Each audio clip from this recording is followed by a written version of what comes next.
ஒரே ஒரு தமிழ் சொல்லை உச்சரிக்கத்தான் அந்த தமிழ் தாய்க்கு என் முதற்கண் வணக்கத்தை தெரிவித்துக் கொள்ளுகின்றேன். கொங்கு தமிழை கொஞ்சி கொஞ்சி பேசி தமிழுக்கே அழகு சேர்க்கும் கோவை மாநகரின் தொடக்கத்திலே பிரம்மாண்டமாய் இருக்கின்ற இந்த கொடிஷியா ஹாலிலே நடைபெற்று கொண்டிருக்கின்ற புத்தக விழாவின் ஒரு அங்கமாக நடைபெற்று கொண்டிருக்கும் இந்த பட்டிமன்றத்திற்கு வருகை தந்திருக்கின்ற உங்கள் அத்தனை பேருக்கும் என்னுடைய முதற்கண் வணக்கத்தை தெரிவித்துக் கொள்ளுகின்றேன். வந்தாங்க, முதல்ல வந்தவங்களாவது ஏதோ சிலப்பதிகாரத்தை சொன்னாங்க, பேசுனாங்க. இரண்டாவது வந்தவர்கள் என்ன பேசுகிறோன்னே தெரியாமல் எங்களை பற்றியே தான் பேசுனாங்க. சீதையை பற்றி பேசுனாங்க, பாஞ்சாலியை பற்றி பேசுனாங்க. அவங்க மணிமேகலையை பற்றி கொஞ்சமாக இங்கே விட்டுட்டு போயிருக்காங்க. அந்த மணிமேகலையை பற்றி நான் ஒரு விஷயத்தை இங்கே பதிவு செய்ய விரும்புகின்றேன்.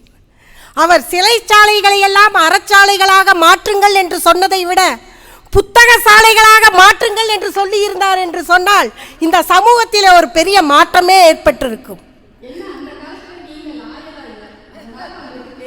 அதனால தாங்க சிலப்பதிகாரமே உண்டானது. அதை பற்றியும் நான் பேசத்தான் போறேன். அதாவது நிச்சயமாக எத்தனையோ நல்லவர்களை எல்லாம் நாங்கள் சட்டத்தின் பின்னால் இருந்து அதனிலிருந்து வெளிக்கொண்டு வந்து கொண்டிருக்கின்றோம். நிச்சயமாக அங்கு பாண்டிய மன்னனுக்கும் தண்டனை வாங்கி கொடுத்திருப்போம். 302ல அதாவது சிலப்பதிகாரத்தை பற்றி பேசினாங்க. சிலப்பதிகாரத்தை பற்றி பேசின போது இந்த காலத்து பெண்ணாக இருந்தால் காலில் இருந்து காட்சிலம்ப கழற்றி இருக்க மாட்டான்னு சொன்னாங்க. அதே தான் நானும் சொல்கிறேன். அவள் காட்சிலம்பை கலற்றாமல் வேறொன்றை கலற்றி இருந்தாள் என்று சொன்னால் என் மனதிலே கண்ணகி நின்று இருப்பாள். கண்ணகி மிகச்சிறந்த ஒரு வீர பெண்மணி, ஒப்புக்கொள்ளுகின்றேன். ஆனால் 13 வருடங்கள் எங்கேயோ யாரோடோ வாழ்ந்து கொண்டிருந்த தன் கணவன் தன்னோடு வந்து விட்டான் என்று சொன்னபோது சட்டையை பிடிச்சாது ஒரு கேள்வி கேட்டிருக்கணுமில்ல, ஏயா அங்கே போனேன்னு எதையுமே கேட்காமல் வந்து கேட்டிருக்கணும். ரெண்டையுமே பண்ணாம அமைதியா இருந்து ஐயையோ நீ பாவமா இருக்கியே வா என் காட்சிலம்பை வைத்து பிழைத்து கொள்ளலாம்னு போற இடத்துலையும் அங்கேயும் பிரச்சனை. காட்சிலம்பு உன்னுடையதல்ல அப்படின்னு சொல்லி திருட்டு பட்டம் கிடைக்கின்ற போது ஒரு வார்த்தை மன்னன் மாற்றி விடுகின்றான். கொண்டு வா என்று சொல்லுவதற்கு பதில் கொன்று வா என்று சொன்னதின் காரணமாக ஒரு மரணம் ஏற்பட்டு விடுகின்றது. நினைத்து பாருங்கள், இந்த கண்ணகி நன்றாக அந்த ஆளுமை திறன் இருந்து மதுரையை எரிக்காமல் கோவலனை எரித்திருந்தாள் என்று சொன்னால் அந்த சிலப்பதிகாரம் எப்படி மாற்றம் பெற்றிருக்கும். கல்வன் என்று சொன்னபோது எங்களை போன்ற வழக்கறிஞர்கள் இருந்திருந்தோம் என்று சொன்னால் அப்படி ஒரு மிகச்சிறந்த ஒரு முடிவை நாங்கள் கொடுத்திருப்போம். ஆனால் அப்படி செய்யாமல் அவ வழக்கறிஞராக மட்டுமல்ல, வழக்குரை காதை அல்ல அது, அவளே நீதிபதியாக இருந்து அவளே ஒரு தீர்ப்பை கொடுத்து ஒரு தன் கணவனுக்காக, தன்னை விட்டு சென்ற கணவனுக்காக மதுரையே கொளுத்தி விட்டாலே அதுதான் ஆளுமை திறன் இல்லை என்பதற்கான ஒரு எடுத்துக்காட்டு. ஆளுமை திறன்னா என்னங்க? எங்கள் அணியில் வந்து அழகாக சொன்னாங்க ஆளுமை திறன்னா என்னென்னு. எங்கள் நடுவர் அவர்களையும் ரொம்ப அழகின்னு சொன்னாங்க, ரொம்ப அழகானவங்கன்னு சொன்னாங்க. ஆமாம், ஆனால் என்னை பொறுத்த வரைக்கும் எங்கள் நடுவர் மட்டும் இல்லை, இந்த கொடிஷியாவில் வந்து புத்தகம் வாங்கி வாசித்த இங்கு இந்த பட்டிமன்றத்தை கேட்டுக்கொண்டிருக்கின்ற மகளிர் அத்தனை பேரும், மேடையில் இருக்கின்ற அத்தனை பேரும் ஆளுமை திறன் படைத்தவர்கள் தான். ஏனென்றால் என்னை பொறுத்தவரை ஆளுமை திறன் என்பது என்று தன் சுயமரியாதைக்கு பாதிப்பு வருகின்றதோ அங்கு யார் எதிர்த்து குரல் கொடுக்கின்றார்களோ, தன்னை சுற்றி அநீதி நடக்கின்றதோ அதை எதிர்த்து எந்த பெண் குரல் கொடுக்கின்றாளோ அவர்கள் எல்லாம் அழகிகள் தான், ஐஸ்வர்யா ராய்கள் தான். ஏனென்றால் இப்போ வந்து இந்த திரௌபதி பற்றி பேசினாங்க. திரௌபதி எப்படி ஆக முடியும் அப்படின்னலாம் அவங்க சித்ரா அவர்கள் கேட்டு சென்றார்கள். ஆனால் இன்னைக்கு நான் பல விழிப்புணர்வு முகாம்களுக்கு சென்று பெண்களுக்கான உரிமைகளை நான் பேசிக்கொண்டிருக்கின்றேன். ஆனால் இந்த திரௌபதியை பற்றி படிக்கின்ற போது பல்லாயிரம் ஆண்டுகளுக்கு முன்பே பெண்ணுரிமையை பேசிய ஒரு ஆளுமை திறன் படைத்தவர் யார் என்று சொன்னால் அது திரௌபதியாகத்தான் இருந்து கொண்டிருக்கின்றார். அவ மாதவிடாயிலே இருக்கின்றாள். இது அதுக்கு முன்னால் அவள் திருமணத்தை பற்றி சொல்ல வேண்டும். 5 கணவர்களை பற்றி சித்ரா சுப்பிரமணியம் அவர்கள் பேசினார்கள். அவள் கடவுளிடத்திலே வேண்டுகின்றாள், 14 நற்குணங்களை கொண்ட ஒருவன் தனக்கு கணவனாக வர வேண்டும் என்று. பாருங்கள் 14 இன்னைக்கு அதே 21ஆம் செஞ்சுரியில் இன்னைக்கு கணவன் எப்படியெல்லாம் வேண்டும் என்று பெண்கள் கேட்டுக்கொண்டிருக்கின்றோம்.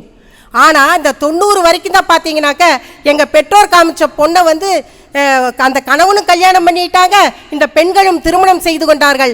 ஆனால் பல்லாயிரம் ஆண்டுகளுக்கு முன்பு திரௌபதி தனக்கு கணவன் இப்படித்தான் வர வேண்டும் என்று வேண்டிக் கொண்டதின் காரணமாக 14 குணங்களை கொண்டு ஒரே ஆண்மகன் இருக்க முடியாது, 5 ஆண்களுக்குத்தான் அந்த குணாதிசயம் இருக்கும் என்று 5 கணவர்கள் வந்ததாக சொல்லப்பட்டிருக்கின்றது.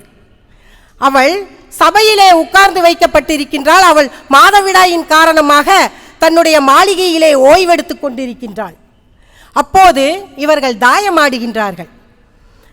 முதலிலே தன்னுடைய நாட்டை வைக்கின்றான், அடுத்ததாக தன்னுடைய சகோதரர்களை வைக்கின்றார்கள், அடுத்ததாக தருமன் தன்னையே வைக்கின்றான். அதில் தோற்ற பிறகு தன் மனைவியை வைக்கின்றான், அதில் தோற்று விடுகின்றான். அங்கிருந்து ஒருவர் சென்று போய் அவளை அழைத்து வா என்று கேட்கின்றார்கள். போகின்றார்கள். திரௌபதி இடத்திலே சென்று சொல்லுகின்றார்கள், உன்னை அழைத்து வர சொல்லுகிறார்கள் என்று. நினைத்து பாருங்கள், நாம இருந்தால் எதுக்கு என்னை கூட்டிட்டு வர சொன்னாங்க, நான் என்ன தப்பு பண்ணேன் அப்படி கேட்டிருப்போம். ஆனால் 5 கணவன்களிடத்திலும் அவளுக்கு ஒரு நாளும் எந்த பிரச்சனையும் அவளால் ஏற்பட்டது கிடையாது. ஆனால் இன்று நினைத்து பாருங்கள், ஒரு கணவனால் எத்தனை பெண்கள் நீதிமன்றத்திற்கு வந்து கொண்டிருக்கிறார்கள் என்று. ஆனால் அவள் வருவதே கிடையாது, அவர்களால் அவளுக்கு பிரச்சனையே கிடையாது. அப்படி அமைதியாக காண்பிக்கப்படுகின்ற திரௌபதி அவர்களிடத்திலே கேட்கின்றாள், அந்த தருமன் அவரை வைத்து தோற்ற பின் என்னை வைத்து தோற்றாரா, அல்லது என்னை வைத்து தோற்ற பின் அவரை தோற்றாரா என்று ஒரு கேள்வியை கேட்கின்றாள்.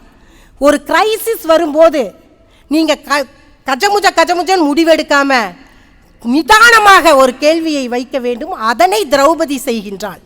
கேட்கின்ற போது நீ போய் அதை கேட்டு வா என்று கேட்கின்றாள்.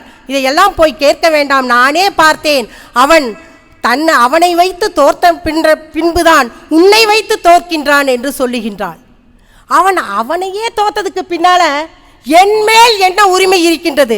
அதாவது நீங்கள் பேச வேண்டிய இடத்துல அவங்க அந்த கவிதை இதை அறிமுகப்படுத்தின போதும் அதே தான் சொன்னாங்க.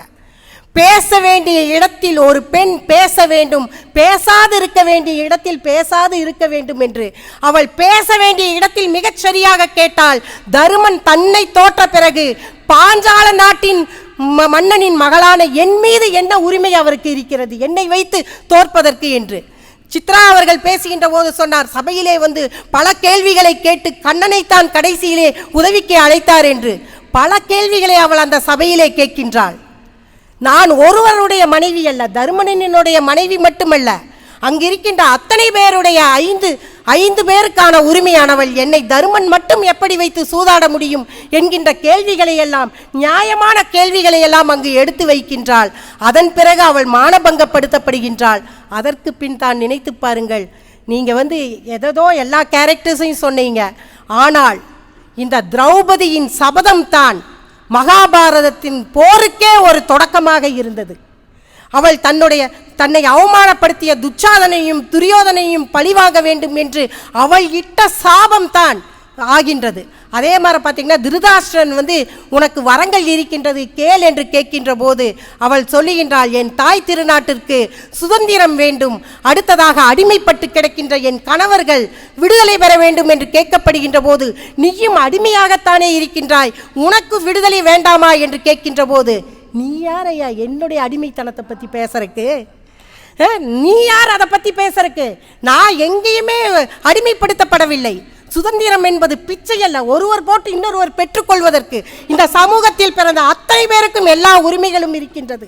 அப்படி இருக்கின்ற போது நீங்கள் இதை கேட்கக்கூடாது, நான் அடிமை இல்லை என்று சொல்லுகின்றாளே, அதுதான் இன்று வரை ஒரு பெண் சமூகத்தை நிலைநிறுத்தி கொண்டிருக்கிறது என்பது உண்மை. நீ எதற்கு உடன்படுகின்றாயோ அது உனக்கானது, நீ எதற்கும் உடன்படவில்லை என்று சொன்னால் அது உனக்கு எதிரானது. இன்னைக்கு பாலியல் வன்முறைகளால் பல பெண்கள் பாதிக்கப்பட்டு கொண்டிருக்கின்ற போது அந்த திரௌபதியின் வார்த்தைகள் தான் நின்று கொண்டிருக்கின்றது.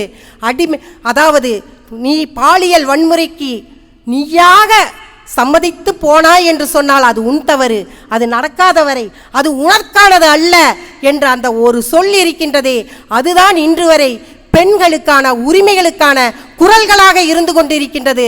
அந்த ஆளுமை திறன் எல்லா காப்பியத்தில் பார்த்தீர்கள் என்று சொன்னாலும், இதிகாசத்திலே பார்த்தீர்கள் என்று சொன்னாலும், திரௌபதியின் ஆளுமை திறன் அதிகமாய் இருந்ததின் காரணமாகத்தான் இன்றும் வட மாநிலங்களிலே திரௌபதி அம்மனாக அவர் வணங்கப்பட்டு கொண்டிருக்கின்றார். இன்றும் அவர் திரௌபதியாக நம்மிடத்திலே நின்று கொண்டிருக்கின்றார் என்று கூறி எனக்கு வாய்ப்பளித்த அத்தனை பேருக்கும் நன்றி கூறி விடைபெறுகிறேன். நன்றி.